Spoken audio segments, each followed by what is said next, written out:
And maybe that's just me reading into it, but alas, that's what I do. BP's back! Hi, it's me. You can call me BP. This is my emotional support birthday boy, and welcome back to our channel. He hates hats. He hates me at this minute, so he's probably not gonna stay. Isn't that right? Oh my god. Yay, Oliver! Okay, I won't keep you any longer. You can go live out your birthday dreams of sunbathing in the window. Thank you for making an appearance. You may leave. Okay, bye. Let's talk about 817. Don't drink the water. That's what it is. I was gonna say there's something in the water, but that's not what it's called. The episode starts with a flashback to like Bobby being at the 118 and Ravi still being a probie, and they're all like sitting together at the dinner table. It's just like this really wholesome like family vibe. Chimney calls Ravi ravioli, which I'm obsessed with. Then Bobby's just kind of being like, oh, well, like we eat together as a family because we are a family, and blah, blah, blah, blah, blah. And they talk about old times. They talk about the full moon and the babies that Buck and Bobby delivered together. And it's a very sweet, wholesome moment. And then it cuts to Buck being alone at the table in present day. Just like a very stark contrast between how it was and how it is. And it was just like a very like punch to the gut way to start the episode, which it was incredible and I love to see it. We see Athena at the house with her kids and she's kind of talking with them and she like wants to bring up something to them, and May and Harry are basically just like, oh yeah, like we would understand if you wanted to sell the house. And Athena's like, I don't want to sell the house, I want to go back to work. And her kids were like, oh, okay, well, yeah, like we knew that was gonna happen soon. And fake Harry the second, says something along the lines of like, well, there's clocks that are less predictable than you or something like that, because they knew their mom was gonna go back to work. I'm drinking a watermelon lemonade Celsius today, and this is the first time I've ever had this flavor, and I really enjoy it. And the Celsius is not giving me energy, it is just raising my heart rate, which makes me very sad. Anyway, we see a trio of people who we don't get to see together, like sitting down and talking a lot, and we need to see more of it. It's Eddie, Hen, and Karen. I love the three of them together. And Eddie basically like starts this conversation in this scene talking about like Buck, how like Buck is constantly worrying about other people, and Hen is like, oh, he was asking me all of these specific questions. Turns out he was like doing a psychoanalyst or analysis of my grief. And Hen is like, I'm a 17, and Eddie's like, I'm a 12. Hen and Karen talk with Eddie a little bit more about like, oh, we're surprised you're still here. And Eddie says that like it's nice being home because he gets to spend time with his Aunt Peppa, who recently had a stroke. And Karen kind of like pokes fun at Eddie, being like, did you notice that you just called LA home? And Eddie's like, oh, well, yeah, I think it's just like force of habit. And Karen's like, you could come back. There's like gonna be a new paramedic spot at the 118. And Eddie's like, oh my gosh, Captain Wilson. And Hen is like, yeah, I don't know about that. Which kind of takes Karen and Eddie by surprise. Eddie kind of pivots the conversation and tells them that he actually got the call from El Paso Fire Department that he has like a job waiting for him that starts at the end of the week. Then Karen asks him, oh, how are you going to tell Buck that you're leaving? And Eddie is like, well, I was hoping the new captain would do it, talking about Hen. And then Hen just goes, get out of my house. I love the three of them together. More of them, please and thank you. Then we get our confessional scene, which is not what I expected because it's Buck in the confessional booth and not Eddie. Buck is in the confessional booth with hot firework priest Brian, and Buck is like, has like step by step how to do confession like on his phone. You can tell Buck is like feeling like super uncomfortable about it, and Father Brian is kind of like trying to ease Buck's mind and try to like figure out why he's there. And Buck basically says that like he wants to get a message to someone who has died, and Buck is kind of talking about like, oh, you know how they say that like you can feel people's presence when they're gone? I haven't been able to like feel him. When I first watched this, I clocked this and I said, because Bobby isn't dead.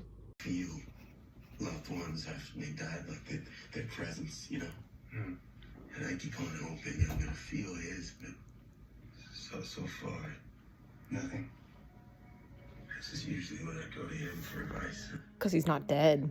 I still can. Father Brian is basically like, oh, well, like sometimes I talk with God and he talks back. Let me give you a moment. So Father Brian steps out, and Buck basically just like talks to Bobby or the universe or whoever. And he is so sad, and it breaks my heart because he like says to the universe, like, you said I would be okay, I'm not okay, you said that they would need me, but I try to reach out to all of everyone and no one needs me, we don't talk, we don't eat together, like, everything is falling apart without you, I need you to give me a sign. And as he says that, rumble, rumble, rumble, earthquake happens, and Father Brian comes back and he's like, are you okay? And Buck is like, yeah, what was that?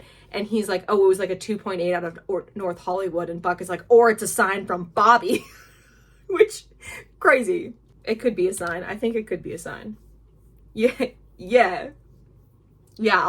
I'll believe it.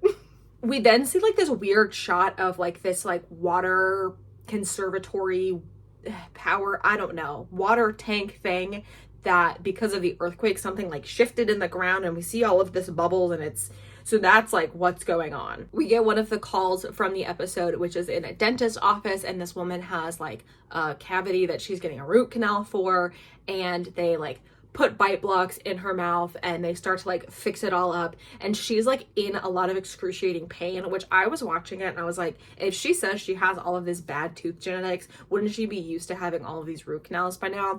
Anyway, at one point in time, things kind of start going south and she ends up breathing fire onto the dentist. The 118 gets dispatched out to the dentist office, and as they're working on this woman, because the like bite blocks that they put in her mouth have like kind of like melted into her mouth. It was disgusting. I don't fuck with the dentistry calls. The one that they had where like the camera was viewing the inside of the mouth with the woman with the tonsil stones, hated it, had the heebie-jeebies. Absolutely not. But as they do this, Buck like recognizes this woman and he's like, do we know each other?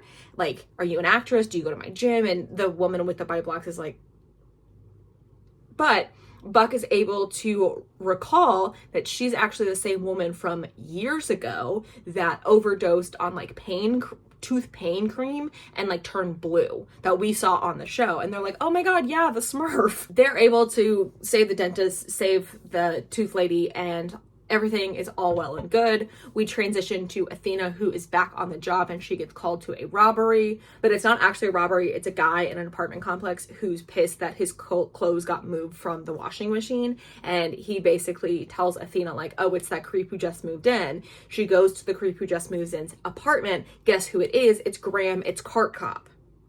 Another throwback call. And she's talking with Cart Cop about like his ideas about control and whoever, whatever. Do I believe this could connect to other people in the episode? Sure. But we're not getting into that. And we figure out that the clothes that the guy thought were stolen was actually just in the lost and found. Cart Cop like went to the washing machine and took them out. Basically being like, you're gonna learn a lesson. You can't leave these in here for that long. Okay. Then we get the most delicious Buck and Eddie scene that we've had in so long. And it was incredible. And basically, I'll talk more about it later because we'll go frame by frame and we'll talk about it. But the whole thing is basically like Buck finds out that Eddie got the call from El Paso, and Eddie is like, I was going to tell you. And Buck's like, yeah, sure. Buck is like, did you think I wasn't going to be happy with you? And Eddie said, no, I knew you weren't going to be happy for me. You were going to make it all about you. The tragedy of Evan Buckley, a story in 97 parts. And then Eddie goes on and he's like, you've been spiraling since the funeral. No one knows how to talk to you. And Buck is like, I'm sorry that Bobby is dead. And Eddie does his like stereotypical little finger point that he does in every single fight. And he's like, you're not the only one who lost him. And then we get to see Eddie's point of view of how he found out about Bobby and how he had to hold it together because it was the middle of the night and he couldn't wake Chris with his crying. And then he had to tell Chris. And then Buck is like, I'm sorry. And then Eddie starts to break down, and then Eddie is like, maybe if I would have been there, like I would have maybe been able to save him. And Buck is like, you think I didn't try my hardest? And Eddie's like, I don't know, Buck, I wasn't there. And then like storms out, and I'm like, oh my god. It was insane. It was like literally insane. And then Buck wakes up the next morning and he goes out into the living room and there's like a stack of sheets with a note on it that lets Buck know that Eddie is going to the airport. And Buck just like throws the piece of paper like away and he just mumbles under his breath, jerk. And then, oh my god. Then we start to see the fact that like the water in LA is like not okay because of like the earthquake situation. The water is like actually like infected with like methane or something, and so random things are just lighting on fire that like don't normally light on fire. And we see this woman whose like entire bathroom goes up in flames because she ran a bath and tried to light a candle, and then literally everything exploded. And as the 118 comes to save her, she like asks Buck like, are you real? And he's like, no, I'm Buck, which is an interesting also callback in my opinion to the like, hey Cap, she thinks I'm Satan. I'm not Satan, I'm just Buck. I thought that was interesting. And maybe that's just me reading into it, but alas, that's what I do. Hen and Athena are together in Hen's kitchen, and they're talking about like Hen as captain of the 118, and Athena says that it would be the best thing for the 118 for Hen to be captain, but Hen like doesn't really want to do it. And then the two of them kind of talk about like promotions and excelling in their career. And she like asks Athena like, oh, you turned down lieutenant? And Athena says, well, yeah, but because I didn't want to do the paperwork aspect of it. And Hen is like, okay, well, I don't really want to do the captain part of it. I just kind of want to be a paramedic. And as they're having this conversation, the front door opens and Hen is like, oh, that must be Karen. It's not Karen, it's Chimney and the kids, Mara, Denny, and G. Turns out they were all at the movies, but Mara got sick, so they came home early. And then we get the most uncomfortable, awkward silence, weird tension vibe between Athena and Chimney. And it's just so uncomfortable. So uncomfortable. And you can tell that like Chimney is like feeling bad and like wanting to reach out to Athena, but Athena's just basically like, no, stay back. I don't want to deal with you. And Chimney's just like, okay, well, that was awkward. Then Buck goes home, and guess who is in Buck's house? Eddie. And Buck is just kind of like, I thought you went to Texas. And Eddie said, I said I was going to the airport, not to Texas. They don't even have the same amount of letters or some stupid shit like that. And then they are kind of like talking a little bit more. And Eddie is like, I heard someone was being a dick to you and I wanted to cheer you up. And then they pan into the kitchen and Christopher Diaz is back in LA, baby. He is back in LA. Thank God. And Buck rushes over to Chris, gives him a huge hug, and then in this scene, we can really see, ironically, how much Chris and Buck look alike. It's the hair. It's totally the hair. And Buck is like, oh my gosh, like, I'm so excited you're here. Did you guys eat? Do you want me to cook you something? And Eddie says, oh no, we've gotten that taken care of. And Buck is like, oh, you didn't order a pizza, did you? And then out of the kitchen, Tia Peppa walks in, and she's like, no, but I'm glad that someone else is finally cooking in this kitchen because no one did before. Also, you're out of cumin, Evancito. She calls him Evancito. Oh my God. Maddie gets home and she sees like Chimney and all of the like baby boxes, like the boxes that the stuff for the baby has come in, like all over their living room, and he's putting together all of the baby furniture. And Maddie's just basically like, oh, okay, well, I take it like seeing Athena didn't really work out because now you're like stressed doing whatever. And Chimney and her have this conversation, and Chimney tells Maddie that like in the lab they had the conversation where Chimney was basically telling Bobby like, when I don't make it, take care of Maddie, take care of the kids. And Chimney just really wants to do that for Bobby and take care of Athena. And Maddie's like, well, you know, I think she might just need some time. I think we all kind of like need some time to deal with it. And Chimney's like, yeah, okay. It was a very sweet scene, and you could just tell that like Chimney like has tried so hard to do right by Bobby and like for Athena, but it's just like not translating because like Athena doesn't want it. Karen then shows up at Athena's house, and they kind of have this like just kind of like normal everyday conversation, and Athena's basically saying like, oh, well, you know, I'll have to start getting things for the house because she has no furniture because it all burned to a crisp. And Karen's like, oh, well, like, let me help you. And she gives Athena a present, and it's a picture of the whole like 118 at Karen and Hen's like vow renewal a couple seasons back. Athena talks to Karen, and she's basically like, I don't blame Chimney for what happened, but like whenever I see Chimney, I just see the fact that like Bobby's not here.